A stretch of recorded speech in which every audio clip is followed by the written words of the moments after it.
we're live in Lagos all the way from Abuja. Today is just that another day where you get to meet, good people, people that are inspired and people that are, not only are they going to motivate you and encourage you, but they're doing and fulfilling their dreams. Today with me is SMD. We're in SMD Kitchen live, y'all. Welcome. Thank you. Thank you for having me. You're a woman of different colors already. You're attractive, but your eyes are speaking. When you meet people, how do they perceive you for the first time? Okay, so I think that I'm somebody who is very effusive.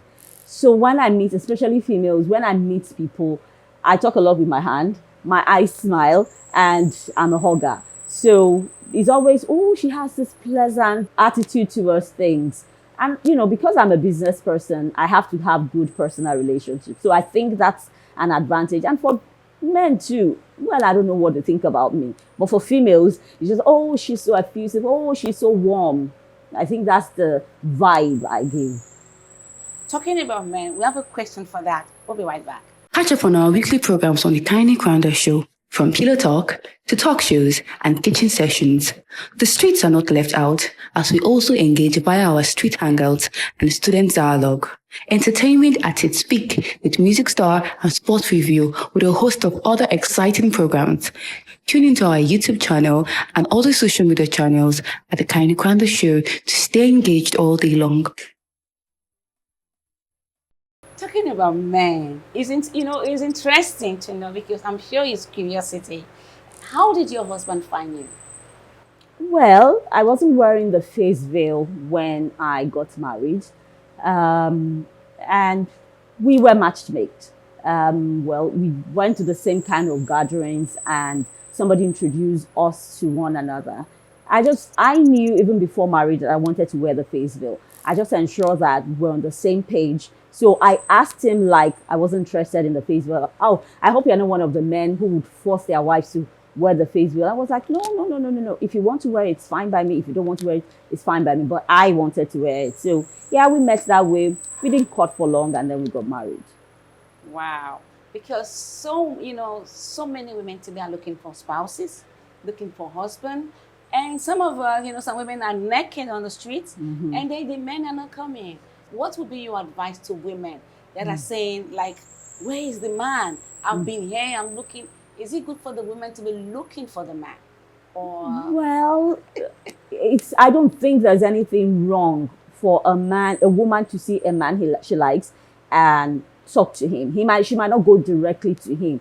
But for me, I think the worth of self is the most important thing. What do you think about yourself? What is the worth? I have older children. I have a daughter who is in the university, and she's in the marriageable age at this moment. So what I say is most important is, who are you? Do you understand yourself? Do you know what you value? What is your value system? What are the kind of things you look up to? When you have yourself in a place of great value, the right man will find you. But then you can also see someone that you like. You think that you share the same kind of values. He's somebody that you can spend the rest of your life with. There is nothing that says that find somebody. See, we are Africans. And in Africa, or as Africans, men always like to be the one chasing the woman. The women, yeah. And then even when everything is good and he knew that it was the woman who chased him, when there are squabbles in the marriage, it will come out. So I would say for a woman, you see somebody you like. Number one, your self-value is perfect, at least close to perfect. Number two, you see a man that you really like, find people he respects and talk to them. That way, you don't go straight up to him. And if they are wise, they know how to match make you together. I still think that you should allow the men to chase. But if the woman finds a man she likes, there's nothing wrong in wisely, trying she can always do that. And I have friends who did that and they're still married. Yes. That's wonderful. That's a very good advice. So for you that is looking for for the right man, he might just be very close to you. Just use your wisdom and then, ensure that your self-worth is there first. Once your self-worth is good, then the rest is easy. Talking about self-worth, what have you gained? The word self-worth. Because one, what you do, people don't see you. You're cooking, people don't see you. How has self-worth helped you? Okay, so for me, I call myself a trailblazer. I am a trailblazer, actually. Wow. Um, in Nigeria, I was the one who birthed the natural seasoning brand. There's nobody before me. Even if there was, they were not documented and they were not online. So me starting something, I think that was the beginning, or the thing after the beginning of having self-worth, doing something that I know it's not the status quo, because I was challenging the status quo, saying that you don't have to use the regular seasoning cube, you can use something else. So if you don't have self-worth, it will be very difficult for you to start that journey. And then when I started, there was a lot of, are you okay? Like, seriously, we don't need this thing. Why do you think that we should go through this way? But I call myself a stubborn woman too. I am very stubborn. When I believe in something, it's very difficult to take me away from it. So what I just did is continually find a way, having myself would find a way to meet the people middle path. I have seen quite a lot of things during my journey of business and dressing the way I dress. I have had a woman in like 6 years ago in the public flip off my face veil. It was actually A woman? Yes, it went viral. Like to see you. So I went to meet her for something. I wanted to ask her for something. In fact, we wanted to actually give her a business. So I went to her. I said hello.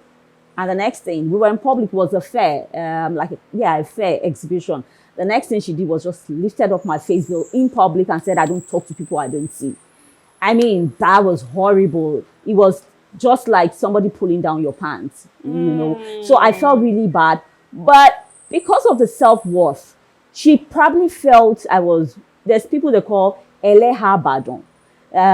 They are covered. They are from Ibadan usually, and they're not educated. They're not exposed. And so they are forced to wear the hijab and the niqab. So when they marry, they have no understanding. In fact, women who didn't wear the hijab on their wedding day, they just tell them, you're covering your face. So they have no idea. So she probably thought I was one of those people and thought she was going to go scot-free. And the next thing I told her, I said, how dare you? When I said, how dare you, she looked at me and said, I don't talk to people like you. Go talk to my boys. Jesus. I cried. I wept. Wow. And then I wrote about it. She did a whole lot of things. I wrote about it. That post became viral. I got calls from the government because they wanted me to pull down the post. And she's somebody who works for the government. Which is good. So I wrote the government an official letter that this happened at so place, because it happened in a government place. I told them this happened in so place on this date by this woman, and I think you should do something about it. I refused to be bullied. And the next thing was horrible, but I stood my ground and I didn't pull down the post. I got so many calls, threats to pull down the post, but I refused to. It became viral. It was hashtag I stand with Sharifah. But it was because I had self-worth, confidence, and I refused to be bullied. So all those things continually led me to where I am today, not allowing anybody to pull me down, and always knowing I have a goal and going for that goal. That's a wonderful story, because a lot of women are actually where they are because of society. Yes, a lot. You know the pressure to go down. Yes. Even with your husband, like you have to be down. You have to be very strong-willed. And women are generally not respected. When I got this place, I came with my husband. I found the place myself, came with my husband. But I noticed I continually went to my husband for questions. I'm like, no, this is mine. It's not his. This is my business. And they will continually, no, his name is not even here. This is for me. But, this is what happens when you think a woman is doing something, people would. So if you just have to, that self-worth, self-confidence, and then this is what I want to do, and I'll do it. As long as it follows your value, because that's the most important thing for me. As long as it follows my core value, I'm good to go. Your story is unique. And this is so wonderful, because sometimes people put limits. Yes. On people. And then I've heard people say, most women that are covered, I have a friend, She's an engineer. She also covers. And she said in the workplace, people think that they're enslaved. Yes, yes. You know, A and lot they of always people. ask them to do the trash, to do the thing. But you know, most cases, that's not the problem. That's not the issue. So you're a woman, you know, let the veil not limit you, because the veil can represent you limiting yourself. Exactly. The veil can be your own negative story. The veil can be you know, when you put a cage, like you cannot go beyond this point. That could be your veil. Now you can use the veil to do great things. Yes, Have a veil on and do great things. Fulfill your dreams and be who you want to be. Don't allow anything to limit you. That could be a veil on the negative side. This story is so wonderful. Please, what do you have to say? A word to anyone, to our people. Well, like I always say, having confidence in self, building a brand that is built upon 100% good, not compromising on quality or whatever. Whatever that you're doing, know that somebody will find you. If you go on Google right now and just type my name, there's lots of articles from different international media houses on my story. I never thought I'm going to get here, but because I refuse to be cowed, I refuse to pull myself down, and I insist that I have amazing things to give my world.